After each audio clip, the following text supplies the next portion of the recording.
to Tripura Info News Update. Agartala শহরের রাস্তা আরও উন্নত আধুনিক করতে বড় উদ্যোগ নিল Agartala smart city limited. Smart road package ১-এর আওতায় এইচজিবি রোডের গুরুত্বপূর্ণ অংশে শুরু হচ্ছে রাস্তা উন্নয়নের কাজ। এই প্রকল্পে রাস্তার স্থায়িত্ব ও মান বাড়াতে ডেন্স বিটুমিনাস ম্যাকাডাম বা ডিবিএম স্তর বসানো হবে। প্রথম পর্যায়ে ২৪ থেকে ২৬ জুলাই পর্যন্ত প্যারাডাইস চৌমুহনী থেকে পোস্ট অফিস চৌমুহনী পর্যন্ত কাজ চলবে। এরপর ২৬ থেকে ২৯ জুলাই পর্যন্ত হকার্স কর্নার থেকে সুরালা চৌমুহনী পর্যন্ত রাস্তার উন্নয়ন হবে। কাজ চলাকালীন সংশ্লিষ্ট এলাকায় আংশিক যান চলাচলে বিধিনিষেধ ও ট্রাফিক ডাইভারশন কার্যকর হতে পারে। তাই যাত্রী ও সাধারণ মানুষকে ট্রাফিক নির্দেশিকা মেনে চলতে এবং প্রয়োজনে বিকল্প রাস্তা ব্যবহার করার আহ্বান জানিয়েছে আগরতলা স্মার্ট সিটি লিমিটেড।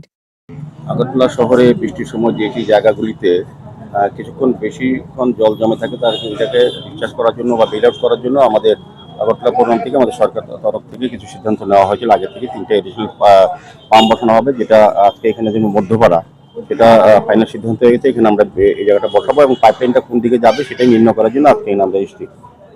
দ্বিতীয়ত আমাদের রামনগর 4 নম্বরে যেটা বসবে বাণিজ্য বালিকা বিদ্যালয়ের সামনে, সেটাও পাইপলাইনটা কোথায় দিয়ে যাবে এবং সেগুলিও দেখার জন্য আজকে নির্দিষ্ট করা হয়েছে, আমরা ফাইনাল করে দিয়েছি।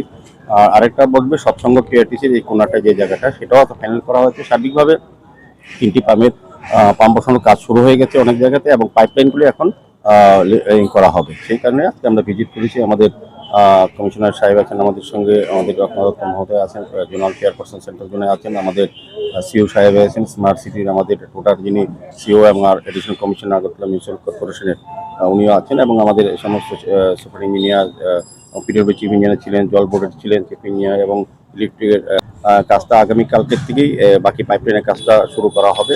সাইট ফাইনাল হয়ে গেছে, কোন দিকে যাবে এটাও ফাইনাল করা হয়েছে। তো সার্বিক আমি বলবো যে আগামী বর্ষার আগেই এই কাজগুলি যাতে সম্পন্ন করা যায়। এই বর্ষার সময় আমরা অনেকটা লক্ষ্য করেছি কিছু যেমন শকুন্তলা রোডে কিছুক্ষণ জল থাকে, আমাদের টিআরটি সংলগ্ন সৎসঙ্গ আশ্রমের সামনে কালীবাড়িতে কিছুটা জল থাকে কিছুক্ষণ 40 মিনিট থেকে প্রায় 1 ঘন্টা, এবং আমরা যে জায়গাগুলি জল থাকে সেগুলি যাতে দ্রুত নিষ্কাশন ব্যবস্থা উন্নত করা যায় সেই উদ্দেশ্যেই এই কাজগুলি করা হচ্ছে।